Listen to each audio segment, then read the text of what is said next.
السلام علیکم ورحمۃ اللہ وبرکاتہ۔ وعلیکم السلام ورحمۃ اللہ وبرکاتہ۔ الحمد للہ نحمده ونستعینه ونستغفره ونؤمن به ونعوذ باللہ من شرور انفسنا ومن سیئات اعمالنا، من يهده الله فلا مضل له ومن يضلل فلا هادي له، ونشهد ان لا اله الا الله وحده لا شريك له، ونشهد ان سيدنا ومولانا محمدا عبده ورسوله، فقد قال الله تبارك وتعالى في القرآن المجيد والفرقان الحميد: اعوذ بالله من الشيطان الرجيم، بسم الله الرحمن الرحيم. فلما آتها نودي من شاطئ الوادي الأيمن في البقعة المباركة من الشجرة أن يا موسى إني أنا الله رب العالمين. صدق الله العظيم وبلغنا رسوله النبي الأمين المكين الكريم. لمن الشاهدين والشاكرين والحمد لله رب العالمين. وعدہ توحید کی متوال و شمع رسالت کے پروانوں، غوث و خواجہ کے چاہنے والوں، مصطفیٰ جان رحمت صلی اللہ علیہ وسلم کے پیارے دیوانے، آئیے آغاز گفتگو سے قبل ہم اور آپ انتہائی خلوص و محبت کے ساتھ غمت خضرا کی جانب لو لگا کر حضور آقا انعامدار مدینی کے تاجدار، ہم غریبوں کے غم گسار جناب رحمت مجتبیٰ محمد مصطفیٰ علیہ التحیۃ والثناء صلی اللہ تبارک و تعالی علیہ وسلم کی بارگاہ بکس پناہ میں درود و سلام کے نذرانہ پیش کرتے ہیں۔ اللہم صلی اللہ علیہ سیدنا و مولانا محمد معاذ الجود والکرم وآلہ وصحابہ وبارک وسلم۔ ایک مرتبہ پڑھیے اللہم صلی اللہ علیہ سیدنا محمد صلاۃ تنجینا بہا من جمیع الاحوال والآفات وتقضی لنا بہا جمیع الحاجات وتطہرنا بہا من جمیع السیئات وترفعنا بها عندك على الدرجات وتبلغنا بها أقصى الغايات من جميع الخيرات في الحياة بعد الممات إنك على كل شيء قدير۔ رسول برکت کے لیے پڑھے اللہم صلی صلاۃ وسلم سلام تعاون علی سیدنا محمد المصطفى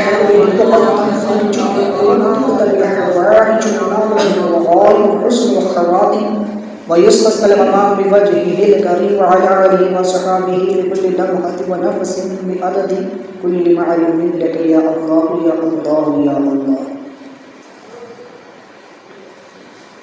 حضرت سیدنا موسیٰ نبینا علیہ السلام کے ذکر خیر میں ہم نے سماعت کیا کہ موسیٰ علیہ السلام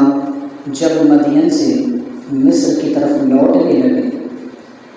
تو آپ نے ملک شام وغیرہ کے راستے کو چھوڑ کر کے ایک وادی اور جنگل کے راستے کو اختیار فرمایا۔ جب آپ اس وادی سے گزرنے لگے، کوہ طور کے قریب سے آپ گزرنے لگے، آپ کا پہلا سفر تھا اپنی بیوی کے ساتھ، اپنی زوجہ محترمہ کے ساتھ۔ یہ پہلا سفر تھا کہ جو کوہ طور کی طرف سے آپ فرما رہے تھے، لہذا رات ہو چکی تھی اور آپ کی زوجہ محترمہ کو درد ظہری ہو رہا تھا اور بارش اور سردی کی وجہ سے آگ کی ضرورت بھی تھی۔ لہذا موسیٰ علیہ السلام نے ملاحظہ فرمایا کہ طور کی ایک طرف سے بائیں جانب کی طرف سے آگ آپ کو نظر آیا۔ آپ نے اپنی زوجہ کو بٹھایا، اپنی بیوی کو بٹھایا اور جو اپنے ساتھ خدام وغیرہ یا اور بھی قافلے کے لوگ تھے، مختلف روایات کے مطابق ان سب کو بٹھا کر کے موسیٰ علیہ السلام وہاں تشریف لے گئے۔ جب آپ اس وادی میں پہنچے جہاں آگ جل رہی تھی تو وہاں کوئی انسان نہیں تھا کہ جس سے آپ خبر گیری کرتے، آگے کا راستہ پوچھتے۔ اور سب سے زیادہ تعجب کی بات یہ تھی کہ حضرت سیدنا ابن عباس رضی اللہ تعالی عنہ فرماتے ہیں کہ موسیٰ علیہ السلام نے ملاحظہ فرمایا کہ ایک درخت ہے اور اس درخت سے آگ نکل رہی ہے، اور اس کی کیفیت ایسی ہے کہ وہ آگ جتنی زیادہ تیز ہوتی ہے اس درخت کے پتے اتنے ہی ہرے ہوتے جاتے ہیں۔ نہ آگ درخت کو جلاتی ہے اور نہ درخت کا پانی آگ کو بجھاتا ہے۔ یہ بڑی عجیب کیفیت تھی۔ موسیٰ علیہ السلام بڑے حیران ہوئے اس منظر کو دیکھ کر کہ یہ کیا ماجرا ہے کہ نہ آگ درخت کو جلا رہی ہے نہ درخت کا پانی آگ کو بجھا رہا ہے، اور تعجب بالائے تعجب کہ آگ جتنی زیادہ تیز ہوتی جاتی ہے، جتنی زیادہ یہ شعلے مارتی ہے، اتنے ہی اس درخت کے پتے ہرے ہو رہے ہیں،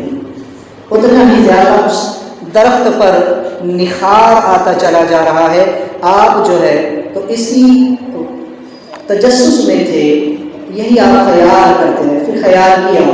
کہ چلو میں آگ یہاں سے جلا کر کے لے کر کے جاؤں۔ آپ نے ایک لکڑی وغیرہ کچھ سامان لیا اور اس کے اوپر کچھ گھاس پھوس وغیرہ باندھی تاکہ اس آگ سے آگ جلا کر کے آپ واپس لوٹیں۔ تو آپ جب اس کے قریب جاتے تو وہ آگ پیچھے کو ہو جاتی،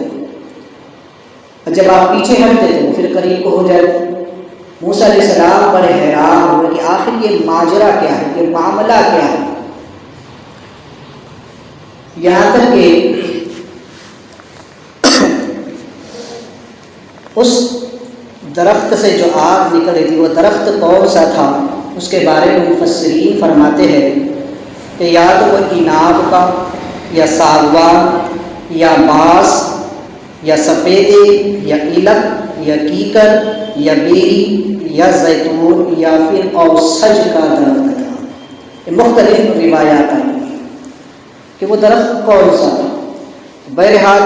اس درخت سے یہ آگ نکل رہی تھی۔ لہذا بعض مفسرین فرماتے ہیں کہ جب موسیٰ علیہ السلام اس درخت کے قریب پہنچے تو وہ آگ نور میں تبدیل ہو،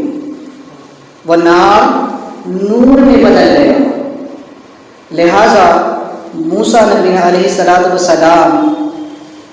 چونکہ پہلے اس منظر کو دیکھ کر بڑے حیران تھے۔ بعض اولیاء کرام فرماتے ہیں کہ چونکہ وہاں آگ تھی نہیں، در حقیقت وہ رب تبارک و تعالیٰ کا نور تھا۔ اب وہ نور کون سا تھا؟ اس لیے کہ آپ آگے سنیں گے ایک واقعہ کہ جب موسیٰ علیہ السلام نے کہا تھا کہ اے رب اپنا دیدار کر، رب بھی علیم، اے رب اپنا دیدار کر، تو اس وقت بھی تو ایک تجلی پڑی تھی۔ مفسرین فرماتے ہیں کہ اس وقت اللہ تبارک و تعالیٰ نے سوئی کے ناقے سے بھی کم، اس کے بھی کروڑویں حصے سے کم کی ایک تجلی جب طور پر ڈالی تو طور جل گیا، اور موسیٰ علیہ السلام اس کی تاب نہ لا سکے۔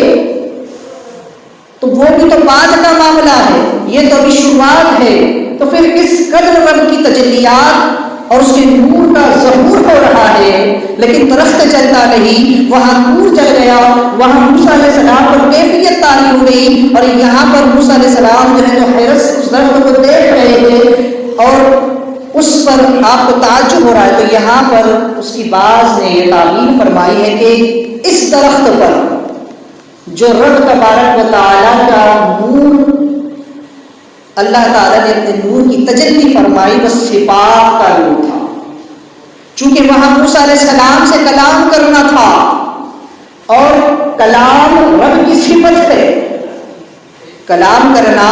یہ رب تعالیٰ کی صفت ہے، اور وہاں چونکہ موسیٰ علیہ السلام سے کلام کرنا مقصود تھا، یہ پہلی وحی موسیٰ علیہ السلام کی طرف آنے والی تھی، اور براہ راست رب تبارک و تعالیٰ موسیٰ علیہ السلام سے کلام فرمانے والا تھا۔ اس لیے رب تعالیٰ نے اپنی صفات کی تجلی وہاں ڈالی، اور کوہ نور پر جب موسیٰ علیہ السلام نے وہ تار رکھا اور عرض کی کہ رب بھی ارینی، اے رب دیدار کرا، تو اس وقت موسیٰ علیہ السلام کی نیت خود رب کی ذات کو دیکھنا تھا، اس لیے رب نے وہاں ذات کی ایک تجلی ڈالی، اس لیے نور جل گیا۔ چونکہ صفات وہ ہے کہ رب تبارک و تعالیٰ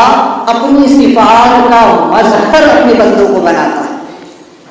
اللہ تعالیٰ جس پر چاہتا ہے کرم فرماتا ہے اور اپنی صفات کا مظہر اس بندے کو بنا دیتا ہے. یہی وجہ ہے کہ انبیاء اور اولیاء کرام سے کرامات اور معجزات کا ظہور ہوتا ہے، کیونکہ رب تعالیٰ اپنی صفت میں جو ہے تو عطا فرماتا ہے، اپنی صفت سے بے خاصہ عطا فرماتا ہے. سمیع یعنی دیکھنا، سمیع یعنی سننا، بصیر یعنی دیکھنا، متکلم یعنی کلام کرنا، تو یہ رب کی صفات ہے. رؤوف، رحیم، غنی، تو یہ صفات ہے رب تعالیٰ کی. تو اللہ تعالیٰ صفات سے اپنے بندوں کو کچھ عطا فرماتا ہے، لیکن رب کی ذات میں کوئی شریک نہیں ہو سکتا، اس کی صفات میں بھی کوئی شریک نہیں ہو سکتا. رب تعالیٰ کی ذات اور اس کی صفات میں کوئی اس کا ہمسر نہیں ہے، کوئی اس کا شریک نہیں ہے، کوئی اس کے جیسا، اس کے برابر کا، اس کے جوڑ کا نہیں ہے. اس لیے کہ رب تعالیٰ کی ذات تو بہت بلند ہے، اس کی صفات میں بھی کوئی شرکت حاصل نہیں کر سکتا، لیکن یہ اس کا کرم ہے کہ وہ جسے چاہتا ہے اپنی صفات کا ایک نور عطا فرما دیتا ہے،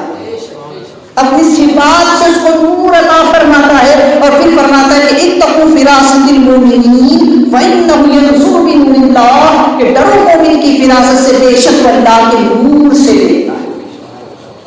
تو چونکہ یہاں پر رب تعالیٰ نے موسیٰ علیہ السلام سے کلام فرمانا تھا، تو اپنی صفات کی تجلی کو اللہ تعالیٰ نے اس درخت کے اوپر ڈالا، لہٰذا موسیٰ علیہ السلام اسے دیکھتے رہے. بعض مفسرین فرماتے ہیں کہ موسیٰ علیہ السلام اس درخت کو بڑے غور سے پھر آپ نے ملاحظہ فرمایا، اس آگ کی طرف آپ نے توجہ کی. تو اب وہ چونکہ موسیٰ علیہ السلام جو جلالی پیغمبر ہے اور آپ کی طبیعت میں جلال بہت زیادہ تھا، اس چیز کو یاد رکھیے گا، کیونکہ آگے جو واقعہ ایک اور آئے گا. آپ کی جو ملاقات خضر علیہ السلام سے ہوئی تھی اور اس وقت جو واقعات ہوئے تھے جہاں پر وہابیہ دیا اپنا اعتراض کرتے ہیں کہ نبی کو تو غیب کا علم نہیں ہوگا، وہاں انشاءاللہ اس کی تفصیل اور کروں گا. تو چونکہ موسیٰ علیہ السلام ایک جلالی پیغمبر تھے، آپ کی طبیعت میں جلال غالب تھا، یہی وجہ ہے کہ آپ کو وہ نور نار کی شکل میں نظر آیا. وہ نور جو تھا رب کا وہ آپ کو آگ کی شکل میں نظر آیا، کیونکہ اس وقت آپ کی ضرورت بھی آگ ہی تھی. لہذا جب موسیٰ علیہ السلام نے غور سے اس کی طرف دیکھا کہ آخر یہ ماجرا کیا ہے، یہ معاملہ کیا ہے، تب پھر نگاہ سے جو حجابات تھے وہ اور بھی اٹھا دیے گئے اور بھی صاف کر دیا گیا. اور پھر موسیٰ علیہ السلام نے ملاحظہ فرمایا کہ یہ نور ہے، اور اس نور میں آپ نے فرشتوں کی تسبیح و تحلیل کو سنا، فرشتوں کو دیکھا کہ وہ رب تعالیٰ کی حمد و ثنا کر رہے ہیں، رب تعالیٰ کی بڑائی بیان کر رہے ہیں، رب تعالیٰ کی تسبیح و تحلیل کر رہے ہیں، اور یہ نور ہے جو رب تعالیٰ کی صفات کا نور ہے. لہذا اللہ تبارک و تعالیٰ نے اس وقت موسیٰ علیہ السلام سے کلام فرمایا. تو چونکہ محبت جو ہوتی ہے تو محبت میں نور ہوتا ہے، اور عشق میں آگ ہوتی ہے. لہذا وہ آگ جو ہے وہ کیسی تھی، اس آگ میں کی کیفیت کیا تھی، تو اس کے بارے میں مفسرین فرماتے ہیں کہ اس آگ کی 4 قسمیں، آگ کی ویسے کی 4 قسمیں. ایک وہ جو کھاتی ہے اور پیتی نہیں، یہ دنیا کی آگ.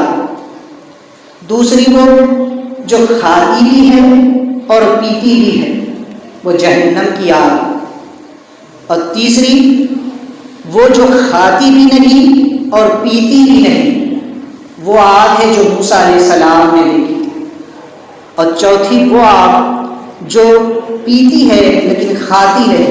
یہ وہ آگ ہے جس کا ذکر اللہ تعالیٰ نے سورہ یاسین میں یہ کہہ کر کے فرمایا کہ الذی جعل لکم من الشجر الاخضر نارا فاذا انتم منہ توقدون، کہ وہی اللہ رب ہے کہ جس نے تمہارے لیے ہر درخت میں آگ پیدا فرما دی تو تم اس سے آگ استعمال کرتے ہیں. لہذا مفسرین فرماتے ہیں کہ عرب کے علاقوں میں، بعض علاقوں میں 2 درخت ہوتے ہیں، وہاں کے جنگلات میں یہ درخت کثرت سے پائے جاتے ہیں. لہذا ایک درخت کا نام مرخ اور دوسرے کا نام افعار ہے. اور ان کی خاصیت یہ ہے کہ جب ان درختوں کی ٹہنیوں کو توڑا جائے، اس کی شاخوں کو توڑ کر کے اس کو آپس میں رگڑا جائے تو اس سے آگ نکلتی ہے. باوجود اس کے کہ وہ اتنے تر ہوتے ہیں کہ اس کو توڑنے کے بعد اس میں سے پانی ٹپکتا رہتا ہے۔ یہ اللہ تعالیٰ کی شان ہے، یہ اس کی قدرت ہے کہ وہ پانی سے بھی آگ کو پیدا فرما دے گا۔ اور قیامت کے دن بھی بعض روایتوں میں آئے کہ جو سمندر ہے یہ سلگا دیے جائیں۔ آج ہم سوچتے ہیں کہ سمندر آگ سے پانی کا کام تو آگ کو بجھانا ہے، لیکن قیامت کے دن فرمایا گیا کہ یہ سمندر بھی سلگا دیے جائیں گے، ان کو بھی جو ہے تو جلایا جائے گا۔ اس وقت اس کے اندر وہ کیفیت پیدا کر دی جائے گی کہ یہ پانی بجائے بجھانے کے جلنے کا کام کرے۔ اور آج سائنس نے بھی ترقی کر لی ہے، سائنس نے آج اتنی ترقی کر لی ہے کہ آج بھی ایسی چیزیں ایجاد ہو چکی ہے کہ پانی میں اگر آگ لگائی جائے تو پانی میں آگ لگ جاتی ہے۔ بہرحال مجھے اس کی طرف زیادہ بحث نہیں کرنی، تو چونکہ وہ درخت ایسے ہوتے ہیں، جبکہ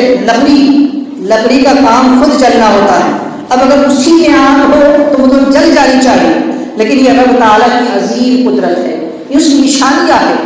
کہ آگ پانی سے بھی نکل رہی ہے، دو لکڑیاں آپس میں جو تو رگڑی جائے تو اس سے بھی آگ نکلتی۔ اور بعض کے نزدیک آگ کی اور 4 قسمیں، ایک ہوا کہ جس میں روشنی تو تھی لیکن جلانے کی تاثیر نہیں، کیونکہ آگ کا کام جلانا ہے، اور آگ روشن اس لیے کی جاتی ہے تاکہ انسان اس سے روشنی حاصل کر سکے۔ لیکن ایک آگ وہ ہوتی ہے کہ جس میں روشنی تو تھی لیکن جلانے کی تاثیر اس میں نہیں تھی، اور یہ وہی آگ تھی کہ جو موسیٰ علیہ السلام نے دیکھی، کیونکہ جب موسیٰ علیہ السلام اس آگ کے قریب پہنچے تو اس سے ایک ہلکی حرارت بعض کے نزدیک تھی اور بعض کے نزدیک وہ بھی نہیں تھی، بلکہ ٹھنڈک تھی، جس کو دیکھنے کے بعد موسیٰ علیہ السلام کو اطمینان اور سکون حاصل ہوا۔ لہٰذا اس آگ میں جلانے کی تاثیر ہی نہیں تھی، اس میں روشنی تو تھی، وہ نور تھا، روشنی تو تھی لیکن جلانے کی صلاحیت اس میں نہیں تھی۔ دوسری وہ آگ کہ جس میں جلانے کی طاقت تو ہے لیکن اس میں روشنی نہیں ہوتی ہے، اور یہ جہنم کی آگ ہے، جس کے بارے میں اللہ تعالیٰ نے قرآن میں بھی فرمایا کہ اللہ تبارک و تعالیٰ نے جہنم کی آگ کو ایک روایت کے مطابق 70 سال، ایک روایت کے مطابق 70,000 سال، ایک روایت کے مطابق 1000 سال اللہ تعالیٰ نے جہنم کی آگ کو دہکایا۔ تو یہ آگ پہلے سرخ تھی، پھر اسے اور دہکایا گیا،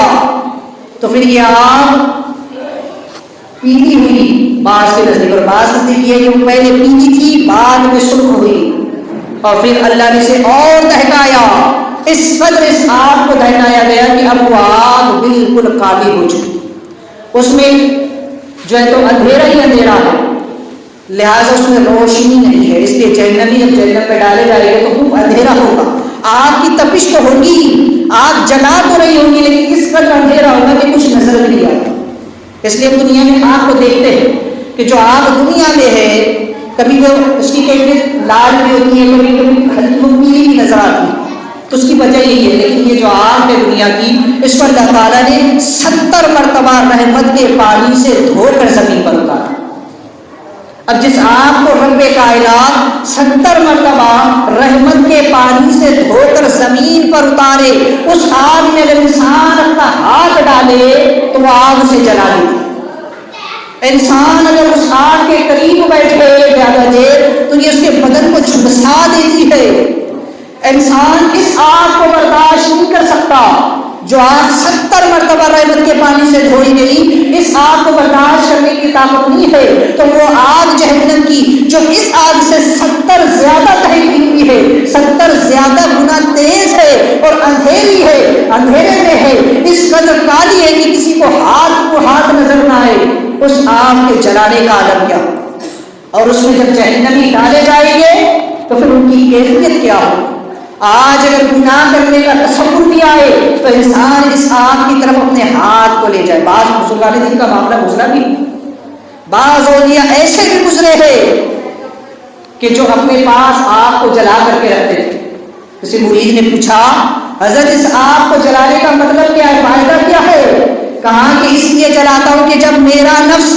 مجھ سے کسی گناہ کی خواہش کرتا ہے یا میرا نفس جب مجھ سے کہتا ہے کہ فلاں چیز کھائی جائے، لذت کے لیے کسی چیز کا استعمال کیا جائے، یا میرا نفس جب مجھے عبادت سے روکتا ہے، نیکی کرنے سے روکتا ہے، تو میں اس آگ میں اپنے ہاتھ کو رکھتا ہوں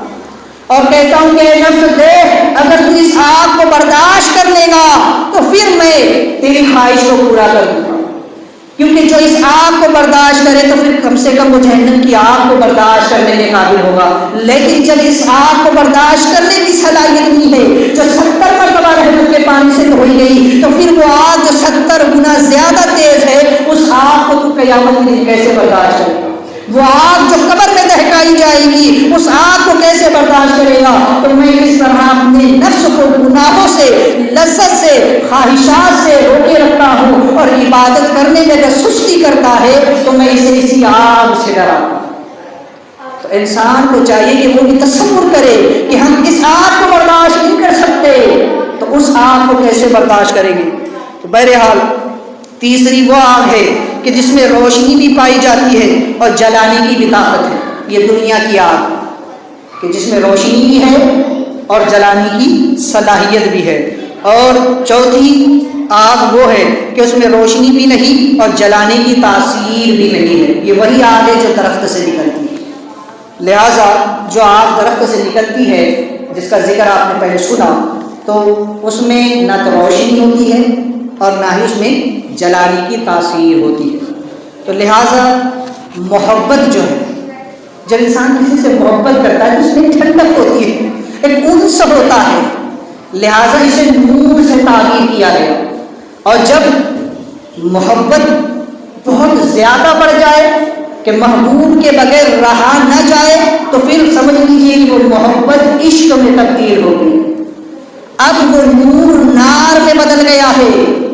چونکہ جب تک کسی سے انسان کو محبت ہوتی ہے تو ایک انسیت ہوتی ہے کہ اس کے بغیر کچھ رہ بھی لیتا ہے، لیکن جب محبت عشق میں بدل جائے تو پھر عاشق کے لیے محبوب کے بغیر رہنا دشوار ہو جاتا ہے۔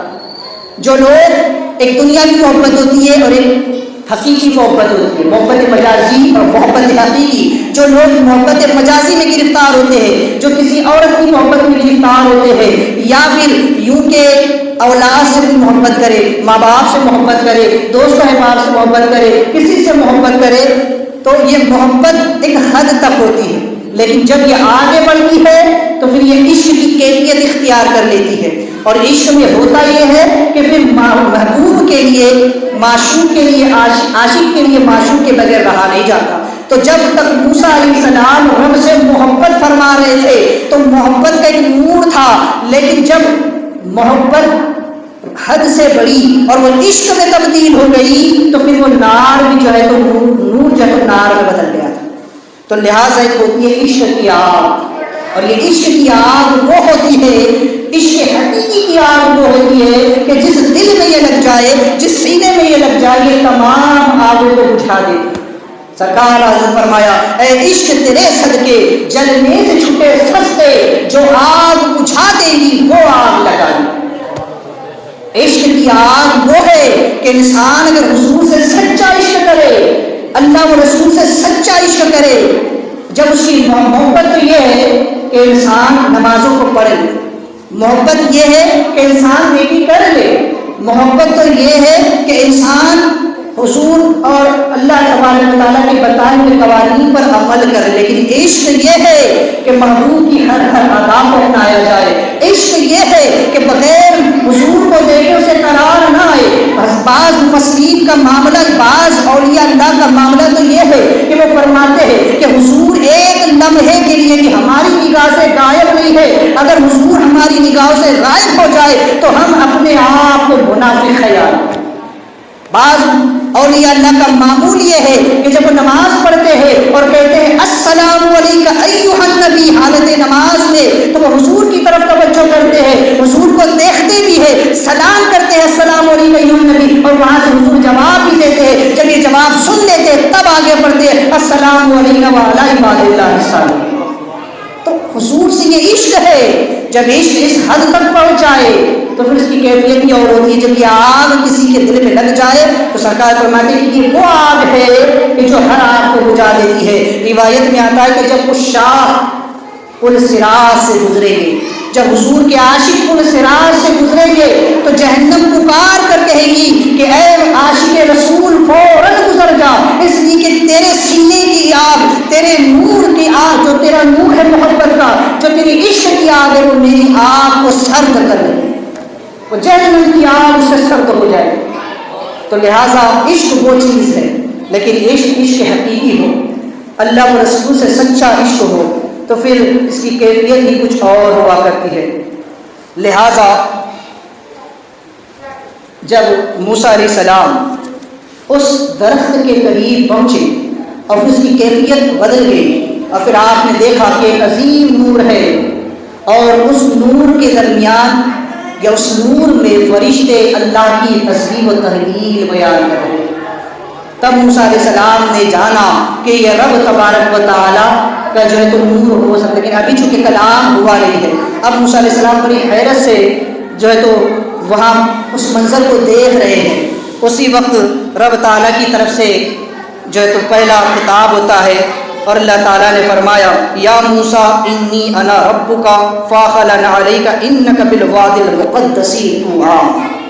لہٰذا اللہ تعالیٰ نے فرمایا کہ اے موسیٰ بے شک میں ہی تیرا رب ہوں، تو اپنے جوتے اتار دیجئے،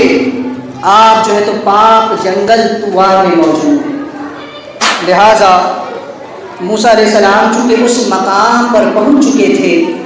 کہ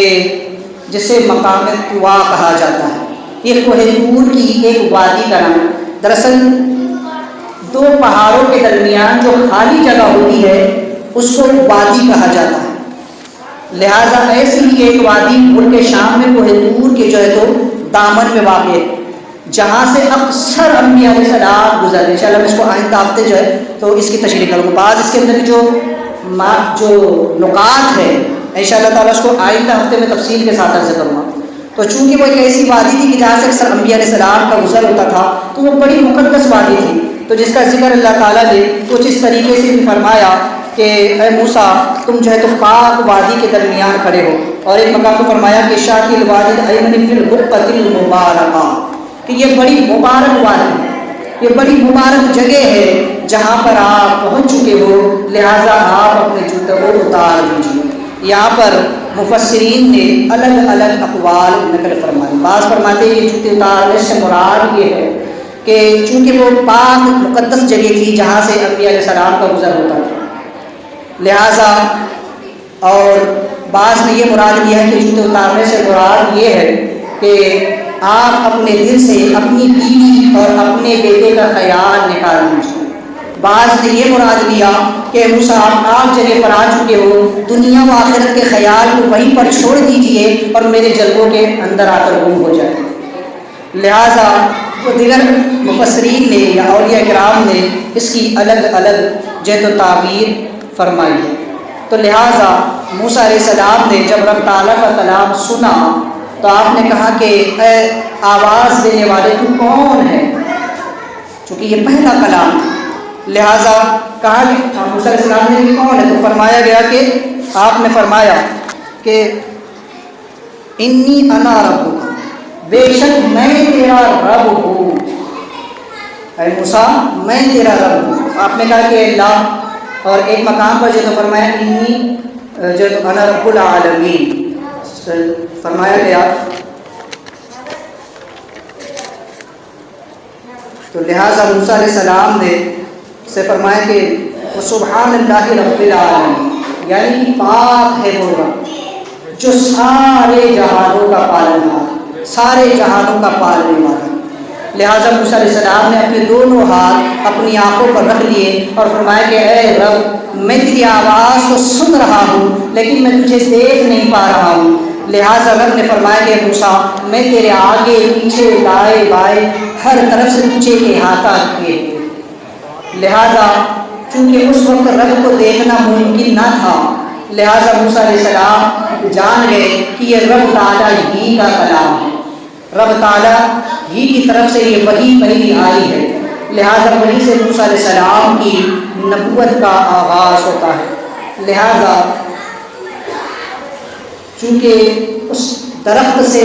محسوس ہو رہا تھا کہ بظاہر آواز وہاں سے آ رہی، لیکن در حقیقت آواز اس درخت سے نہیں آ رہی تھی، کیونکہ رب تبارک و تعالیٰ کا جو کلام ہے وہ حدود سے پاک ہے، حدث سے یعنی کہ فنا ہونے سے پاک ہے، اور جو دنیاوی کلام ہوتے ہیں، جو ہم لوگوں کی آواز ہوتی ہے، یہ ایک مدت تک کے لیے فنا ہو جاتی ہے، لہذا رب کا کلام فنا نہیں ہوتا۔ اور مخلوق کے کلام کی ایک پہچان یہ ہے، اور رب کے کلام کی پہچان یہ ہے کہ مخلوق کا جو کلام ہے وہ ایک ہی سمت سے سنائی دیتا ہے، جبکہ رب کا کلام وہ ہے کہ ہر سمت سے سنائی دیتا ہے، کیونکہ اللہ تبارک و تعالیٰ کسی جہت میں نہیں ہے، وہ کسی مکان میں نہیں ہے، اور نہ ہی اس نے اس درخت میں حلول فرمایا، نہ ہی وہ درخت میں تھا اور نہ وہ زمین و زمان میں تھا، بلکہ رب تعالیٰ ان سب سے وراء الورا ہے۔ رب کے لیے کسی جگہ کا تعین کرنا کفر ہے، لہذا رب تبارک و تعالیٰ کا کلام بھی جو ہے تو وہ ہر سمت سے سنائی دیتا ہے، اور رب کے کلام کو سننے کے لیے ان کانوں کی ضرورت نہیں پڑتی، اس لیے کہ رب کے کلام میں حروف نہیں ہوتے،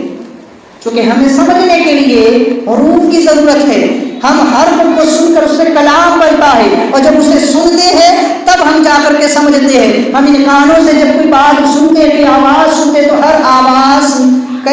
جو ہوتی ہے اس کی پہچان ہوتی ہے، حروف سے ہی وہ آواز جو ہے تو بنتی ہے، لہٰذا رب تعالیٰ کا جو کلام ہے وہ ہر طرح کے حروف سے پاک ہے۔ یہی وجہ ہے کہ وہ کلام جسم میں ہر طرف سے سرایت کرتا ہے، پورا جسم مثل کان کے بن جاتا ہے، ایک بال سے بلکہ اس سے بھی کم سے رب تبارک و تعالیٰ کے کلام کو سنا جاتا ہے، اور یہ کیفیت قیامت کے دن ہر انسان محسوس کرے گا۔ قیامت کے دن جب رب تعالیٰ کلام فرمائے گا تب انسان محسوس کریں گے، دیکھیں گے کہ اس وقت چونکہ یہ بدل بھی نہیں ہوگا بعض کے نزدیک، تو چونکہ اس وقت جو کلام ہوگا، چونکہ اس سے قبل بھی جو کلام ہوا تھا تو وہ روحوں سے کلام ہوا تھا۔ رب تعالیٰ نے عالم ارواح میں فرمایا تھا الست بربکم، کیا میں تمہارا رب نہیں ہوں؟ تو اللہ تعالیٰ نے جب موسیٰ آدم علیہ السلام کی پشت سے تمام روحوں کو نکالا تھا تو اس وقت یہ جسم نہیں تھا، اس وقت سننے کے لیے کان نہیں تھے، دیکھنے کے لیے آنکھیں نہیں تھی، لہٰذا اس وقت بھی اللہ نے روحوں سے کلام فرمایا تھا الست بربکم، کیا میں تمہارا رب نہیں ہوں؟ تو سب روحوں نے اس وقت کلام سنا تھا، رب کی آواز، رب کے کلام کو سنا تھا اور محسوس بھی کیا، اور جواب دیا تھا قالوا بلا، بے شک تو ہی ہمارا رب ہے، ہاں تو ہی ہمارا رب ہے، تو ہی ہمارا پالن ہار ہے، تو ہی رب العالمین۔ لیکن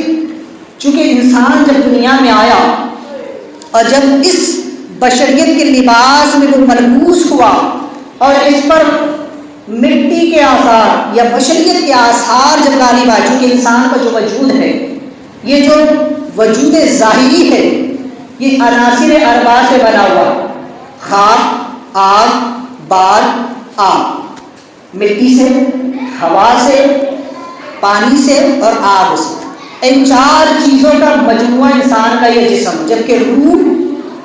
ان چاروں سے بالکل جدا۔ روح رب کا امر ہے۔ جب لوگوں نے آپ رسول کی بارگاہ میں پوچھا کہ رسول اللہ روح کیا ہے، تو اللہ نے فرمایا کہ محبوب آپ فرما دیجیے کہ اللہ کا امر ہے، یہ ایک راز ہے جسے صرف اللہ تعالیٰ بہتر جانتا ہے، یا جسے وہ عطا فرمائے۔ ہر انسان میں روح کو سمجھنے کی صلاحیت نہیں ہے، روح کیا ہے اس کی حقیقت تک کے پہنچنا عام انسانوں کے بس کی بات نہیں ہے، اور انسان تو اس قدر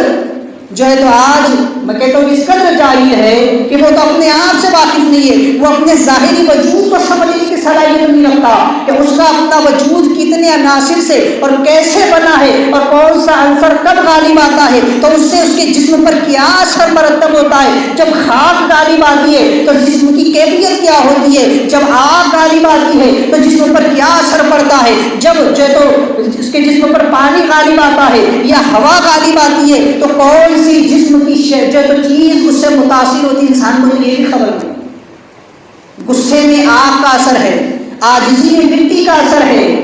اور شہوت میں جو ہے تو بعض میں پانی کا اثر ہے یا ہوا کا اثر ہے،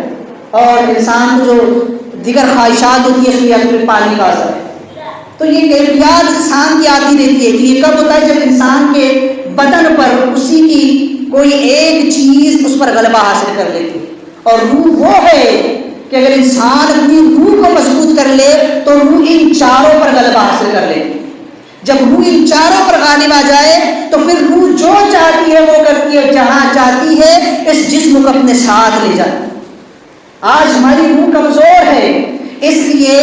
ہم نہیں سمجھ پاتے کہ عالم ارواح میں جو کلام ہوا تھا، یہاں تک کہ عالم ارواح تو بہت دور ہے، انسان کو اپنی ماں کے شکم میں کیا اس کے ساتھ گزری وہ یاد نہیں رہتا.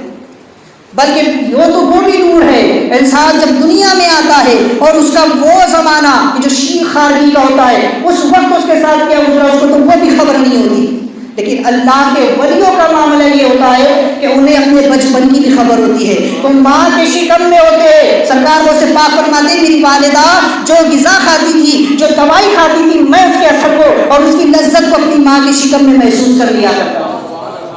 وہ ہے اولیاء کرام کی جو ماں کے شکم سے قرآن سنتے تھے، ماں کے شکم میں ہوتے قرآن سنتے، اور جب پیدا ہوتے تو حافظ قرآن پیدا ہوتے.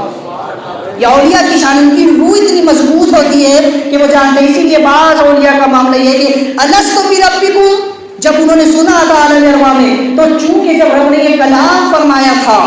تو جو روح جس قدر اس کی طرف رب کی طرف متوجہ تھی، رب تعالیٰ نے اسے ویسا قرب اپنی بارگاہ میں عطا فرمایا. اور جو لوگ غافل تھے، جنہوں نے غفلت میں سنا، وہ ہم جیسے عام لوگ تھے، اور جنہوں نے بالکل توجہ نہ دی تھی وہ کفار مشرک. لہٰذا اولیاء نے بالکل توجہ کے ساتھ، انبیاء نے تو پوری ہمت کے ساتھ اس کلام کو سنا تھا. اس لیے یہی وجہ ہے کہ انبیاء اولیاء کے معاملات جدا ہوتے، ہمارے معاملات جدا ہوتے. تو چونکہ رب تعالیٰ نے اس وقت کلام فرمایا تھا، تو جن روحوں نے بالکل توجہ کے ساتھ رب کے کلام کو سنا، دنیا میں آ کر بھی اس کلام کی لذت کو وہ نہیں بھولے. اور جب رب کا پیغام ان کی طرف آتا ہے، جب الہام ان کے قلب پر ہوتا ہے یا ان کے سامنے جب رب کا نام لیا جاتا ہے تو وہ مچل جاتے ہیں. پھر ان پر ایک کیفیت طاری ہو جاتی ہے، ان کی کیفیتیں بدل جاتی ہیں. لیکن ہم پر تو کوئی اثر ہی نہیں ہوتا، اس لیے کہ ہم پر اس وقت شہوت غالب ہے.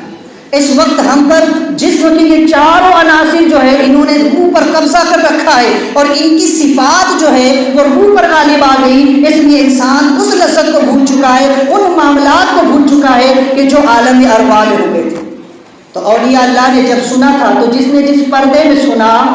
الست بربکم، تو دنیا میں آنے کے بعد جب کوئی چیز ایسی اس کے سامنے آتی ہے یا کوئی ایسی آواز اس کے سامنے آتی ہے کہ جس کے پردے سے اس نے اس آواز کو سنا تھا تو اس کو سن کر کے اسی کیفیت محسوس ہوتی. آج بھی بعض انسانوں کے معاملات، عام انسانوں کے تک معاملات ایسے ہوتے ہیں کہ جب وہ کوئی دھن سنتے ہیں، کوئی ایسی چیز سنتے ہیں، تو اگر اس سے ان کا ذہن ایک طبیعت ان کی اس طرف مائل ہو اور وہ شہوت کی طرف نہ جائے تو پھر بس ایک کیفیت ہوتی ہے کہ جو اس نے اسی پردے میں اس آواز کو سنا تھا. بعض اور یہ کے معاملات ہے کہ جب وہ اسی آواز کو سنتے تو وہ انہیں وہ وقت یاد آتا کہ ہم نے عالم ارواح میں اسی آواز میں کلام کو سنا تھا. تو غرض کے موسیٰ علیہ السلام سے وہاں پر رب تبارک و تعالیٰ نے کلام فرمایا. لہٰذا ہمیں چاہیے کہ اپنی روح کو پاک کریں. جب انسان اپنی روح کو پاک کرے گا تو پھر وہ اس قابل ہو جائے گا کہ وہ سمجھ سکے گا اور جان سکے گا. اس کے دل پر علم لدنی کی بارش ہوئی. رب تعالیٰ اس سے جو خفی طور پر کلام فرمایا، یعنی کہ وہی کہ جسے الہام کہا جاتا ہے، وہی جو ہے وہی ہے کے ساتھ، یہ جو ہے تو انبیاء علیہ السلام کے لیے بالکل خاص ہے. یہ کسی غیر نبی کے لیے وہی کا ماننا کفر ہے. وہی صرف انبیاء علیہ السلام پر مختص ہے، اور الہام یہ اولیاء اللہ کے لیے ہے. یہ بعض مومنین کے قلوب پر اللہ تبارک و تعالیٰ کبھی کبھی جو ہے تو کوئی چیز نازل فرما دیتا ہے. تو لہٰذا موسیٰ علیہ السلام نے جب دیکھا اور رب تعالیٰ نے آپ کا نام لے کر کے پکارا، یا موسیٰ، اے موسیٰ، انی انا اللہ، میں رب العالمین، میں سب سارے جہانوں کا رب، میں تمہارا رب ہوں، میں تمہارا خدا ہوں. تو لہٰذا یہ شان ہے موسیٰ علیہ السلام کی کہ اللہ تبارک و تعالیٰ نے اپنے قرب میں بلا کر کے ان سے کہا کہ موسیٰ، آپ ایک ایسی مقدس جگہ پر آ گئے ہو، لہٰذا آپ جو ہے تو اپنے جوتوں کو وہیں پر اتار دیجئے، کیونکہ آج آپ کو شرف کلامی حاصل ہونے جا رہا ہے. لہٰذا موسیٰ علیہ السلام سے رب تعالیٰ نے وہاں پر کلام فرمایا. لہٰذا انسان کو چاہیے مرید کو کہ اپنے پیر کی بارگاہ میں بالکل خلوص کے ساتھ بارہ کہتا ہوں، کیونکہ موسیٰ علیہ السلام نے بظاہر ایک درخت سے یہ آواز بظاہر محسوس ہوتا تھا کہ وہ آواز درخت سے آ رہی ہو، لیکن در حقیقت موسیٰ علیہ السلام نے فرماتے ہیں کہ وہ آواز درخت سے نہیں تھی بلکہ ہر سمت سے سنائی دیتی تھی، جیسے آگے سے سنائی دیتا ہے ویسے ہی پیچھے سے، دائیں سے، بائیں سے، اوپر سے، ہر طرف سے وہ آواز سنائی دیتی تھی، اور جسم کے ہر عضو سے وہ آواز جسم میں سرایت کرتی تھی۔ لہٰذا جو مرید ہوتا ہے اسے چاہیے کہ پیر کی بارگاہ میں خلوص کے ساتھ رہے، اس لیے کہ جیسے موسیٰ علیہ السلام نے مشاہدہ فرمایا کہ اس درخت سے نور نکل رہا ہے، یہاں پر ایک مرید اس کے صادق کے لیے ہوتا یہ کہ اس کا پیر اسی درخت کی مثل ہوتا ہے جس پر انوار الہی کی بارش ہوتی ہے، جس پر انوار و تجلیات کی بارش ہوتی ہے، اللہ والوں پر اللہ تبارک و تعالیٰ اپنے نور کی بارش فرماتا ہے۔ ایک روایت ذہن میں آگی تو عرض کرتا ہوں کہ آقا کریم صلی اللہ علیہ وسلم ایک مرتبہ ایک صحابی کے جنازے میں تشریف لے گئے، اور جب سرکار لوٹ کر کے آئے تو باہر بہت دھوپ تھی، سرکار تشریف لے گئے اور لوٹ کر کے جب بعد میں آئے تو سیدہ